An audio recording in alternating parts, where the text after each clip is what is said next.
जी, मैं डेविड सालिक पीस जेनी टीवी के साथ और मेरे साथ है जनाब जय सालिक साहब एक बार फिर आपके लिए एक ब्रेकिंग न्यूज़ पाकिस्तान से गुजरा से और ये है यूनुस मसीह के हवाले से।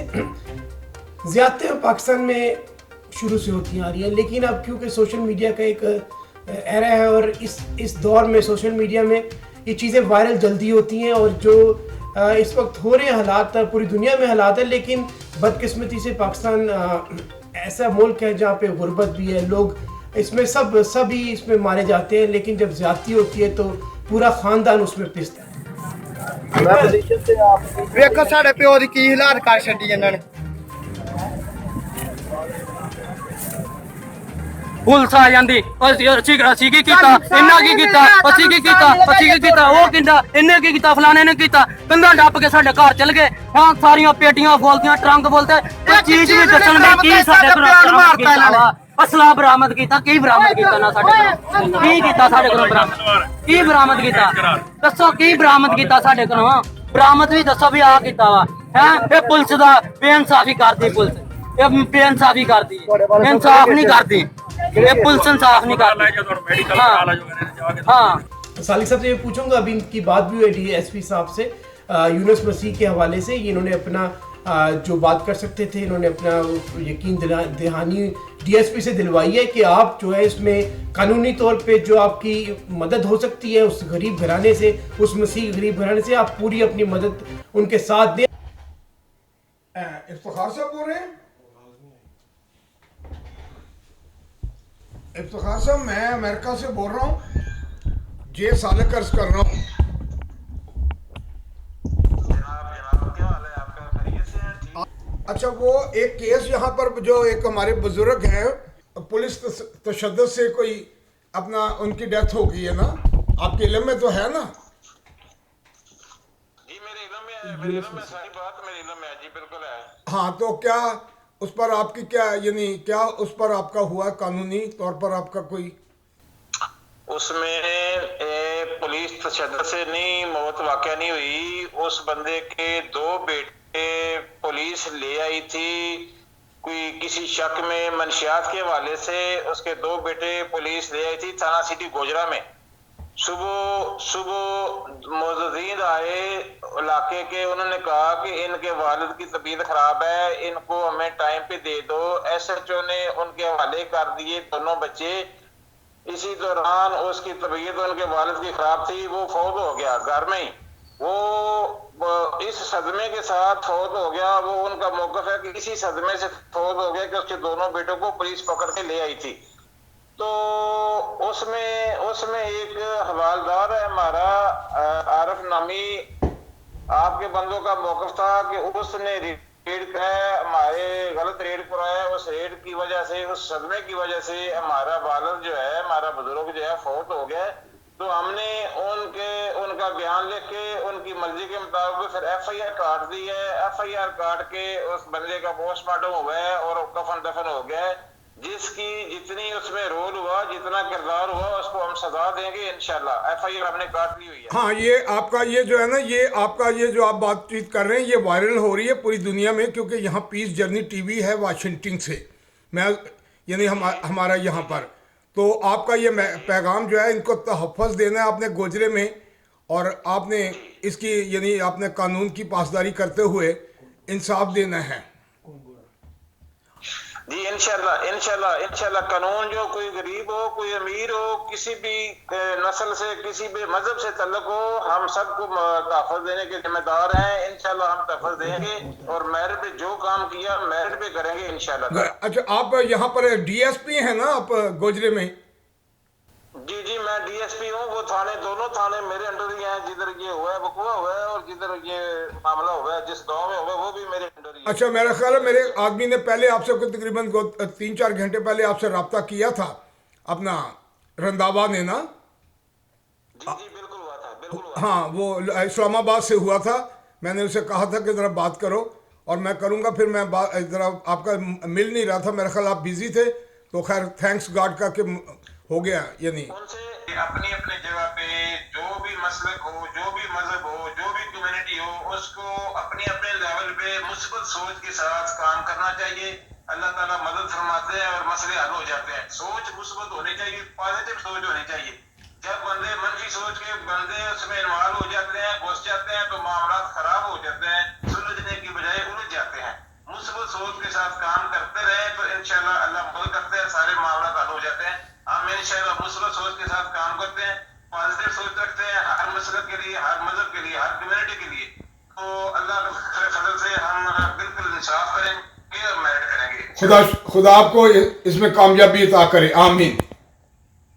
आप मेरे से तो वाकिफ है ना, मैं पाकिस्तान में 4 दफा कौमी असेंबली का। यस मैं जानता हूँ बिल्कुल। ये सालक साहब का नाम सुना हुआ है, हमारे नेशनल असेंबली में रहे हैं, मैं सुना हुआ है, पता है मुझे, मैं जानता हूँ। थैंक यू जी, बहुत मेहरबानी, बहुत शुक्रिया। इंसाफ का साथ देना है। तो सालिक साहब आपकी बात हुई है डीएसपी साहब से? हाँ, वो तो डीएसपी साहब ने तो कहा है कि मतलब कानून की पासदारी करेंगे, यानी वो जो है वो तो वहाँ तक तो ठीक है। लेकिन बात यह है कि जब बाहर ममालिक में बैठे हुए लोग जो हैं, मसलन मैं सुबह के वक्त ये देखी है कि जो मतलब कि असल ये ब्रेकिंग न्यूज़ नहीं है, ये इसको दुनिया में दर्दनाक यानी जो है खबर है, दर्दनाक खबर है। और जब ये दर्दनाक खबर वायरल हो रही है दुनिया में, तो वो उस पर बेशुमार ज़हनों पर वो उसके असरात हो रहे हैं। मैं इस वक्त यही कहूँगा कि जहाँ हमें कोरोना ने पकड़ा हुआ है, परवरदिगार ने हमें आजमाइश में डाला हुआ है, मैं हुकूमत पाकिस्तान को बार बार कई चीज़ों से तजवीज़ देने की कोशिश कर रहा हूँ, लेकिन वो उस पर मेरा ख्याल उन्हें गौर नहीं करने की कोशिश कर रहे हैं।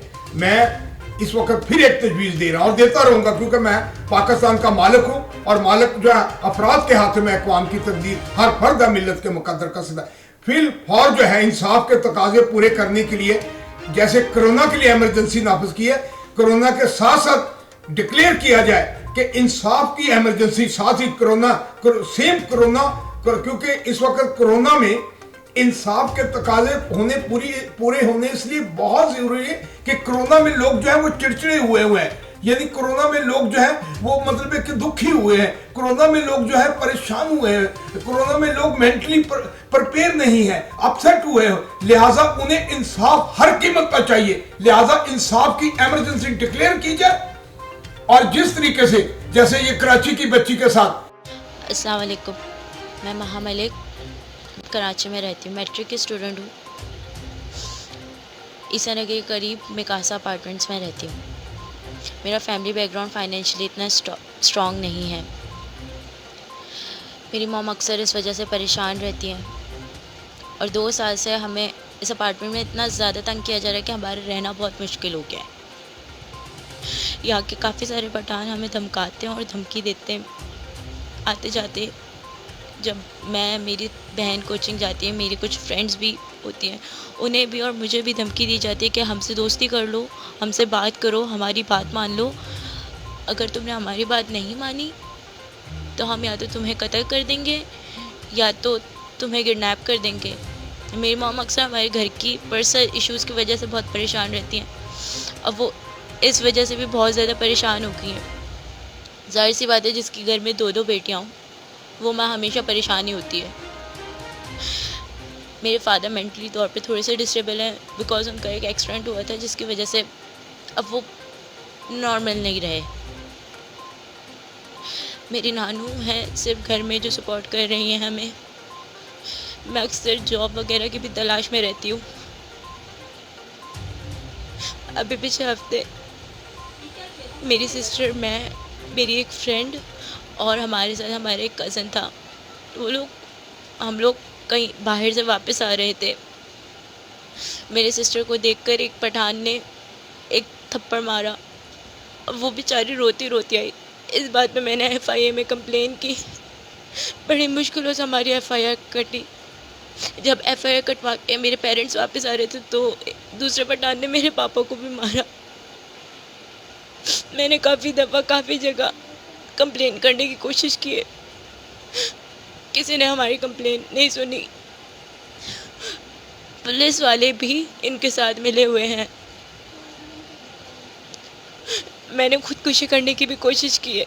मैंने जहर पी लिया था, बदकिस्मती से मुझे उल्टी हो गई जिसकी वजह से मैं नहीं मर सकी। मैंने नींद की गोलियां भी खाई, 2 दिन सो के फिर उठ गई मैं। 1 वीक से मैं बहुत ज़्यादा परेशान हो चुकी हूँ। मैंने घर शिफ्ट करने का भी सोचा, लेकिन इतना इमीडिएटली कोई घर नहीं मिलेगा। मेरे घर पे आके मेरा दरवाज़ा खटखटा के मेरी अम्मी को धमकाया जाता है। अगर मेरी मॉम बाहर निकले तो कुछ ख़रीदने के लिए या घर की जो छोटी मोटी ज़रूरियात होती हैं तो दुकान पे सारे रोड पे उन्हें जलील किया जाता है। मैं मज़ीद बर्दाश्त नहीं कर सकती अब। या तो आप लोग फिर कोई और हैशटैग बना के अपना फेम बनाए, या तो मुझे किसी तरह जो मतलब ईसा नगरी के वो यानी फ्लैट्स में जो रह रही, और जैसे कि एक्शन किया गया, मैं विल्सन गिल साहब का जो कि वहाँ पर मतलब है कि हमारे दोस्त यानी वो साफी दोस्त जो है वो जो यानी काम कर रहे हैं। अस्सलाम वालेकुम जी, गुड इवनिंग, विल्सन गिल। और काफ़ी सारे लोग मुझे जानते हैं, मेरी फील्ड से रिलेटेड जो लोग हैं, मेरे दोस्त हैं, ब्रदर हैं, अच्छे फ्रेंड्स हैं, सहाफ़त से जिनका ताल्लुक़ है। आज सुबह एक वीडियो वायरल हुई, एक बच्ची थी, गुलशन टाउन का इलाका है, पुराना सब्जी मंडी का इलाका है।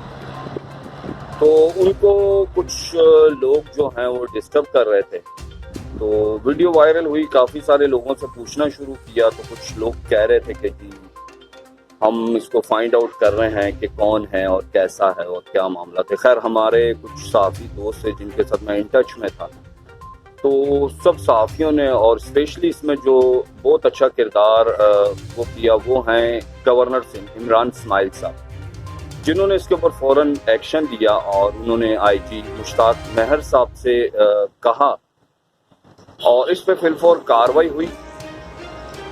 और इससे कराची के लोगों का, और कराची में जो स्पेशली जो लड़कियां जो घर से निकलती हैं जॉब के लिए या और कामों के लिए, कोचिंग के लिए, ट्यूशन के लिए, मज़ीद काम हो रहे हैं, और जैसा लॉकडाउन चल रहा है, तो मेरा ख्याल है कि उनके दिल में से खौफ ख़त्म हो गया इस कार्रवाई के बाद कि जी पुलिस हमारी सुन सकती है और हमारे गवर्नमेंट और हमारे इदारे जो हैं वो इस चीज़ को नो हाउ करते हैं और देखते हैं और इस पे एक्शन भी लेते हैं।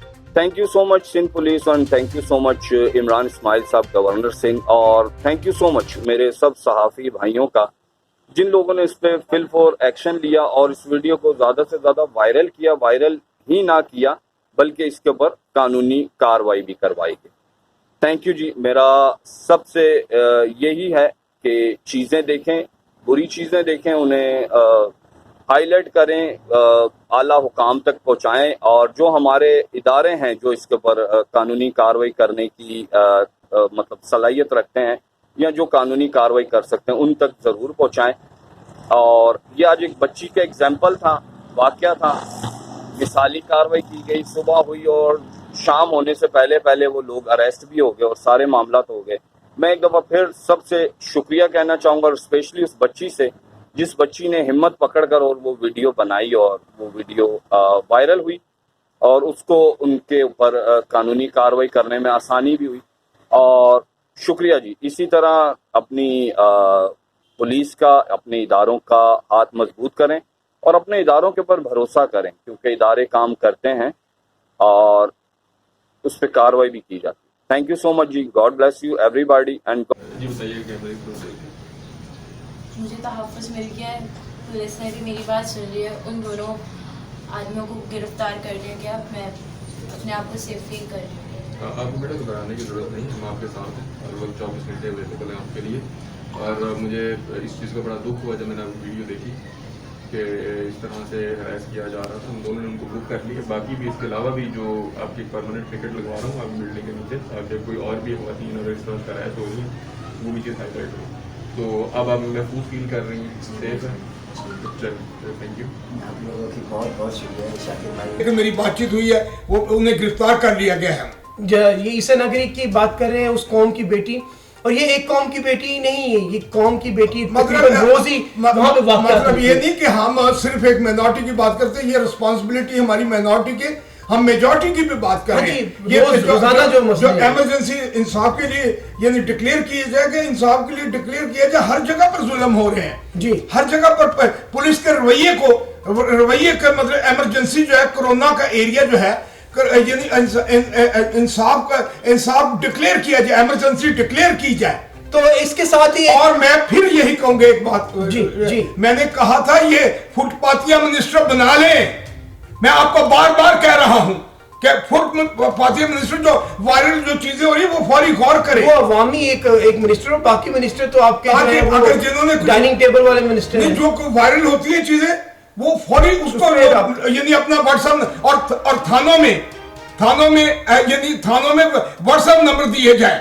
यानी ये जो लाइन नंबर है, इस लाइन नंबर से यानी व्हाट्सएप पर यानी कोई मैसेज नहीं, लाइन नंबर पर मैसेज नहीं जा रहे। जी, तो एक तो होता है हम आम लोग आवाज उठा सकते हैं, उस पर बात कर सकते हैं, लेकिन जो सालिक साहब के ताल्लुकात, सालिक साहब की जो जदोजहद और जदोजहद के अलावा मेरे एडमिनिस्ट्रेशन यानी मेरा प्रैक्टिकल एडमिनिस्ट्रेशन है। मैं ग्रास रूट से उठ के आया, 2 दफा लाहौर से काउंसिलर इलेक्ट होकर आया। मुझे मैनेजमेंट का यानी एक आदमी डायरेक्ट वजीर आजम था, उसके पास मैनेजमेंट के क्या तजर्बे हैं, क्या वो जानते हैं? ये क्या आप समझते हैं कि जितने लोग इन्होंने अपने आसपास रखे, मुझे पता है कि यानी वो जो मतलब है कि उनकी भी एडमिनिस्ट्रेशन है, यानी वो जो फरंगी के दौर से वो साथ चल रहे हैं, वो ठीक है, यानी कुछ मखदूम वगैरह हैं। जी, तो इवन दो कि सालिक साहब इस वक्त अपनी किताब के सिलसिले में अमेरिका में यहाँ पे इस वक्त आर्जी तौर पे रह रहे हैं मेरे साथ, लेकिन इसका मतलब ये नहीं है कि इनके हालात पे नजर नहीं है, इनके हालात पे फौरन एक्शन नहीं लेते। ये फौरन जब भी इनको कोई ऐसी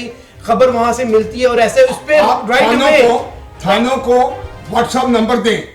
और फिर मैं कहता हूं कि यहाँ पर वाशिंगटन में एपीपी और पीटीआई का नुमाइंदा फिर मैं शिबली साहब को बहुत यानी बार बार मैसेज दे रहा हूं कि आपने कहा था कि पीएस का नंबर देंगे, पीएस का नंबर आपने शिबली साहब नहीं दिया, लेकिन यहाँ पर पीटीआई का और यहाँ पर एपीपी का नंबर यानी वाशिंगटन में रखे। वाशिंगटन में बार बार वाशिंगटन का कुव्वत है, वाशिंगटन बैन अवी यानी रद्दोबदल जो है वायरल होती जो चीजें अब वाशिंगटन से होती हैं। क्योंकि ये खबरें जब हम ब्रेक करते हैं, हम आगे यहाँ पे सोशल मीडिया, ब्रेक नहीं है, ये सोशल मीडिया ये ब्रेक नहीं है, ये एक दर्दनाक खबर है। ये पहुंचाते हैं आपकी तरफ। ब्रेक का मतलब होता है कि वो खबर हम सारे वो हदूद तोड़ के आप तक पहुंचाते हैं। मकसद ये है कि ब्रेक न्यूज से मुराद है कि अटेंशन होती है, अटेंशन ये वॉशिंगटन में है और ये अटेंशन कॉल भी है और शटअप कॉल भी है। और ये मकसद इसका दुख होते हैं हम ऐसी बातें बाहर पहुंचाना, लेकिन अगर जब तक हकीकत नहीं बताएंगे उस पे मसले हल कैसे होंगे? ब्रेक कॉल का ब्रेक न्यूज कैसे होती है? शटअप कॉल भी है कि बदमाशो शटअप, अगर तुमने जुल्म की बात की तो इस वक्त उठ खड़े होगी, अपना 20 करोड़ लोग सब इस वक्त खड़े हो गए हैं, उठो सोशल मीडिया के जरिए।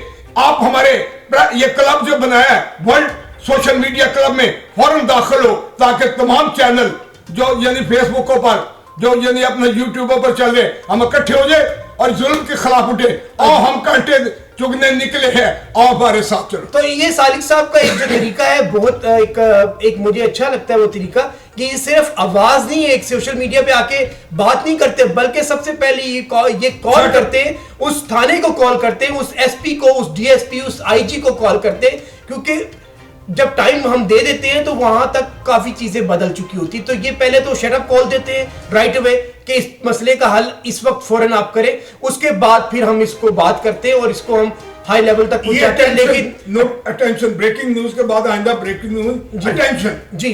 तो सालिक साहब का ये है कि क्योंकि इनके एक तजर्बा है, इनकी एक खिदमत है, 40-45 साल इन्होंने सिस्टम में रह के इनको पता है कि सिस्टम में काम कैसे यानी हरामज़दगी है जी।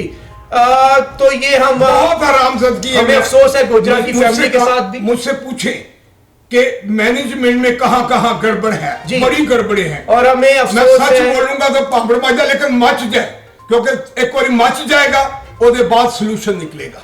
जी, आपको दिखानी पड़ती है ये चीजें, आपको पिन पॉइंट करना पड़ता है और सबको पता है, लेकिन उस पे गवर्नमेंट के लेवल पे कोई काम नहीं हो रहा। बारह जी, हम अफसोस करते हैं उस लड़की के साथ, कौम की बेटी के साथ और सबके साथ हक और सच के लिए खड़े हो रहे हैं। यानी ये बच्ची ने जो अपनी दास्तान जो सुनाई है, बहुत हिम्मत है। मैं उसे खराजे कीमत देकर कोई बात नहीं, यानी जिस खेत के दहकान को मुयस्सर ना रोजी, उस खेत के हर खोजे गंदम का जला दो जी। हमने लाखों शहादतें दी, माँ की अजमतें लूटी, बच्चों को हमने इन बच्चियों की इज्जत आबरू के लिए अपनी जान का नजराने पेश कर देंगे, लेकिन इन बच्चों के साथ जुल्म नहीं होने देंगे। और जी, और वो जो उस बेटी को तंग कर रहे थे, वो गिरफ्तार हो चुके हैं। ये वहां की इंतजामिया जो है, ये अपना कराची के इंतजामिया ने जिसने इसमें मदद की है, मैं समझता इसी तरह पूरे मुल्क में, ये नहीं कि कराची क्योंकि एक बड़ा शहर है, छोटे गांव में भी सेम करें। और व्हाट्सएप गवर्नमेंट जो है ये पीटी सेलों में क्योंकि मैसेज नहीं जाते जी, अगर पीटी सेल में अगर कत्ल हो गया तो कत्ल की वीडियो आकर भेजना तो कैसे जाएगा पीटी सेल में जी। तो सुबह मैंने एक वजीर बनाओ इस्लामाबाद में, फुटपाथिया वजीर, वो सुबह उठ के उसको सब भेजें जो भेजना है। पागल हो जाओगे, पागलपन से खेलने वालों खुद पागल हो जाओगे। ये कौम इस वक्त कोरोना में अटेंशन खो बैठी है, यहाँ पर मजबूर है, भूखी है जी। तो इस वक्त कौम बेदार है, इस वक्त सोशल मीडिया कह रहा है तो कोई चीजें छुपी नहीं रह सकती। इसलिए सालिक साहब जो है, जो आप आवाज उठा सकते हैं, हम मिलकर आवाज उठाएं। Social media, world social media club एक हमने बना रहे हैं और इस पे हम जो आपकी आवाज हम बनेंगे जी। वॉशिंगटन डीसी से डेविड सालिक और मेरे साथ जनाब जे सालिक।